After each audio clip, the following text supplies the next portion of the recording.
Hello à toi, je te retrouve sur cette chaîne pour te parler batching. Donc si tu es indépendante ou entrepreneur, peu importe comme moi, et que tu cherches un petit peu à gagner du temps dans ton quotidien, je t'invite vraiment à regarder cette vidéo.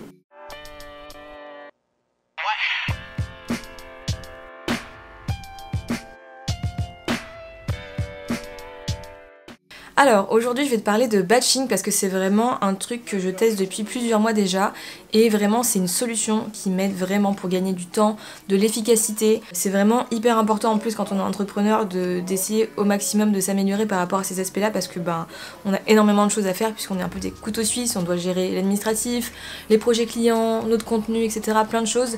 Donc si on peut gagner du temps, je pense que franchement c'est une bonne chose. Donc je voulais te parler un petit peu de batching et de comment ça fonctionne.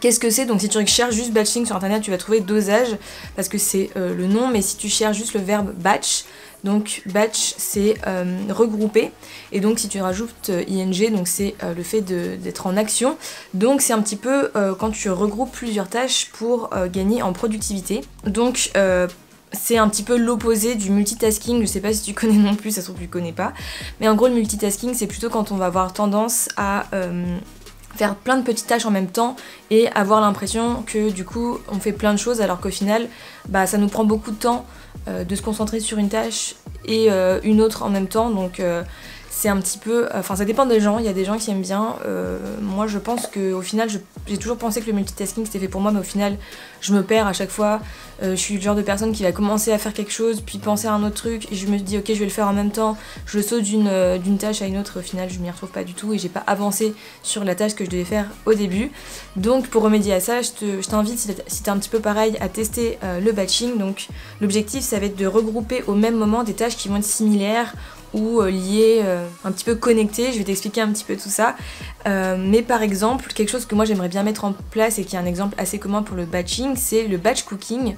Donc ça va être le fait de prendre par exemple un moment dans la semaine ou le week-end et de se dire ok je prends toute la matinée, ok ça me prend beaucoup de temps, mais si j'arrive dans cette matinée à cuisiner beaucoup, après je mets tout dans un tupperware et après ça me fait tous mes repas de la semaine, du coup tu vois comme ça tu fais tout en une seule fois. Plutôt que de faire à chaque fois un nouveau repas tous les midis ou tous les soirs, et voilà, t'as des tupperwares dans ton congélateur et toute la semaine t'as à manger puisque tu l'as fait en une fois. Je pense que tu auras un petit peu compris comment ça fonctionne, mais en gros c'est essayer de trouver des techniques, enfin des tâches qui fonctionnent un peu comme ça, que tu peux regrouper toi aussi pour gagner du temps, surtout dans ton entreprise, parce que bien sûr ça marche pour toutes les tâches du quotidien, faire le ménage, organiser des rendez-vous médicaux peut-être par exemple, enfin j'en sais rien, ça peut marcher pour beaucoup de choses, mais aujourd'hui je viens de parler plutôt business. Avant de commencer à te parler de petits exemples, je voulais t'expliquer en quoi le batching c'est vraiment super. 2 points très importants, donc déjà gagner du temps, parce que on en manque beaucoup quand on est indépendant, et comme je te disais, pour se focus, c'est beaucoup plus pratique au final de se focus une seule fois sur un même groupe de tâches, plutôt que d'essayer de se reconcentrer à chaque fois sur plein de petites tâches que tu vas faire d'affilée, parce que ton cerveau en fait naturellement, il a un petit temps d'adaptation avant de se concentrer sur la tâche sur laquelle tu vas te mettre. Donc si tu fais les mêmes tâches, le même style de tâche d'un coup, ton cerveau il a besoin de se concentrer qu'une seule fois et tu te mets plus facilement dans le bain on va dire. Et deuxième point, ça va être de gagner en visibilité sur son planning, parce que du coup, plutôt que de te dire ok en 1 heure je dois faire 50 000 petites tâches très différentes, et que tu dis ok je fais un bloc, aujourd'hui je prends 2 heures pour faire qu'un seul truc, enfin ou plusieurs tâches, tu vois par exemple plusieurs posts Instagram, mais si tu fais tous les visuels en un seul moment, c'est beaucoup plus simple de gagner en visibilité, en clarté par rapport à ton planning, plutôt que de dire ok aujourd'hui je fais ça, demain je dois le refaire, mercredi je dois faire ça, plus ça et ça, enfin c'est plus simple de fonctionner par bloc de temps et de choses à faire. Et en plus du coup si tu fais cette technique de bloc, tu peux peut-être te dire ok ce bloc là, je sais pas, la création de contenu par exemple, je vais pouvoir le répéter toutes les semaines ou tous les jours ou tous les mois et avoir une sorte de routine un petit peu de batching.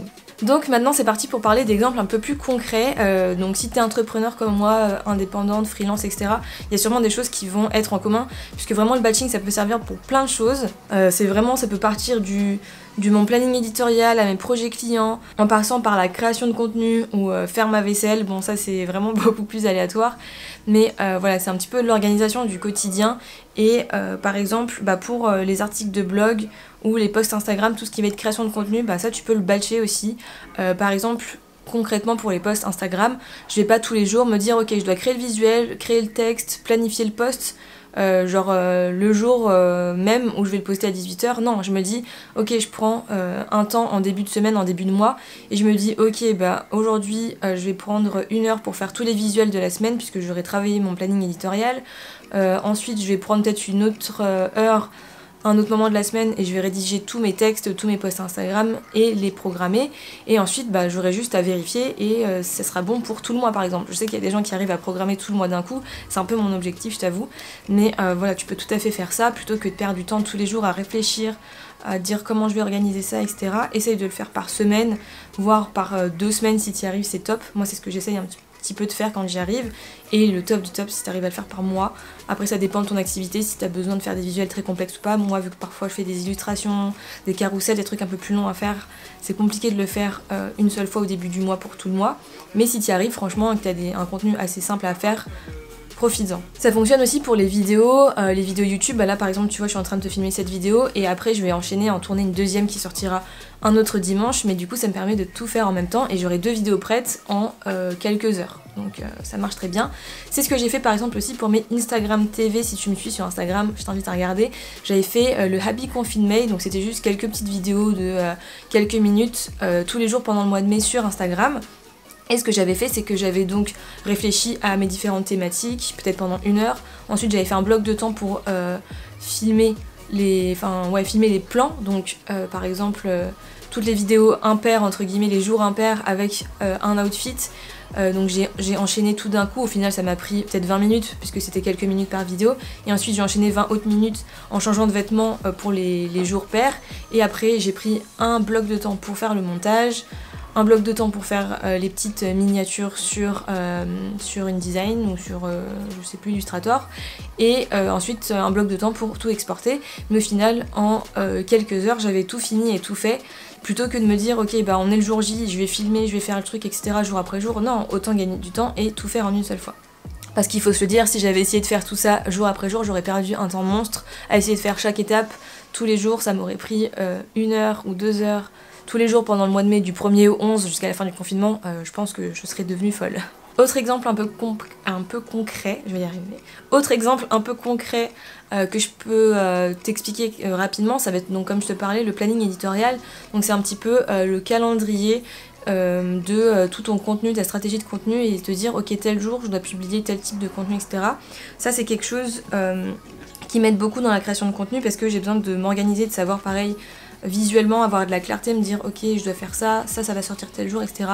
Donc ce que je fais, c'est que je vais me poser peut-être une matinée pour réfléchir à ma stratégie de contenu et quelle thématique vraiment je veux aborder dans le mois. Vraiment les thématiques importantes, par exemple l'entrepreneuriat c'est quelque chose d'important, te faire du contenu avec du conseil par rapport au branding, etc. c'est aussi important puisque c'est mon métier hein, évidemment, et je veux t'aider par rapport à ça. Et peut-être, je sais pas, je me dis ce mois-ci je vais aussi faire un petit peu parler de ma vie perso ou de mes anecdotes, donc je vais faire un studio vlog ou des posts backstage ou des stories backstage, ce genre de choses. Ensuite je vais utiliser l'outil Notion, donc si tu veux que je t'en parle, je t'en ferai une vidéo, dis-moi en commentaire si ça t'intéresse. Et c'est un outil dans lequel tu peux avoir un sorte de tableau de planning éditorial, et je vais tout simplement prendre le calendrier et venir tous les dimanches par exemple rajouter une tâche ou ça s'appelle une page. Donc je me dis ok ce dimanche là je dois faire une vidéo YouTube par rapport à ma thématique, j'ai décidé de parler de là aujourd'hui par exemple du batching, et donc je vais rajouter ça et venir remplir tout mon calendrier avec mes petites tâches, et du coup j'ai un planning éditorial pour tout le mois en quelques heures. Donc voilà, encore une fois, c'est de l'optimisation du temps. Et dernier petit exemple qui je pense va te parler si pareil tu es entrepreneur, tu as forcément quelque chose que je trouve personnellement très chiant, la compta et tout ce qui est administratif, en fait les papiers, etc.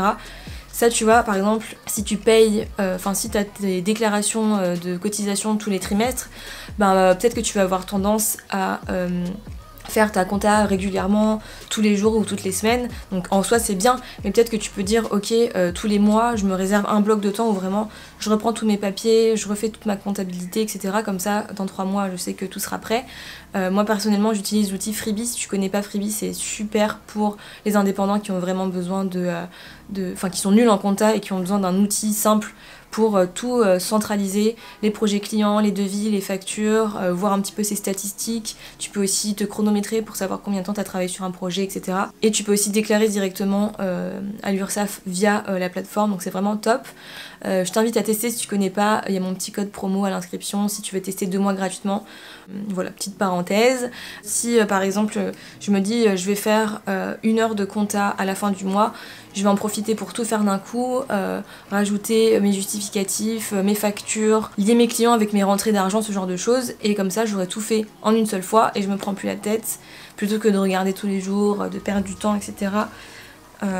Encore une fois, on optimise à fond. Voilà, c'était mes petits conseils pour le batching, j'espère que ça t'aura aidé. Je t'invite vraiment à essayer d'adapter tout ça à ton business. Il y a forcément des tâches que tu peux optimiser dans ton entreprise, des tâches qui se ressemblent et que tu peux peut-être regrouper en un seul moment dans ta semaine, dans ton mois, etc. En vrai, c'est vraiment un système qui fonctionne pour quasi tout.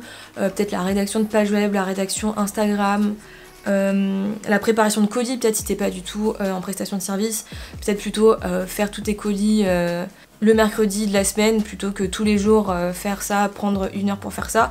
Moi je sais que pour Etsy c'est ce que je faisais, j'attendais qu'un certain nombre de commandes s'accumulent et je le faisais en une seule fois, du coup j'avais l'impression de gagner beaucoup plus de temps. Donc voilà, ça peut être ce genre de petites choses. Au final tu vas vraiment gagner en efficacité, donc je t'invite vraiment à tester. Et n'hésite pas à me dire sur Instagram par exemple peut-être, ou en commentaire directement sous la vidéo, si toi tu utilises le batching et comment tu l'utilises. Ça pourrait grave aider les gens je pense à avoir des idées peut-être, ou même moi. Il y a peut-être des aspects que j'avais pas pensé ou on pouvait adapter avec le batching. Donc voilà, je t'invite à me dire tout ça, à me suivre sur mes réseaux sociaux évidemment, puisque je suis très active sur Instagram, un petit peu sur LinkedIn mais pas trop. Mais voilà, en tout cas je te souhaite une très belle semaine, rêve grand et n'oublie pas que chaque individu peut avoir un impact sur le monde. Donc sur ce, à dimanche prochain, salut. Oh cette coupe de cheveux. Deuxième exemple un peu concret, donc deuxième exemple dont... Non pas deuxième, autre exemple...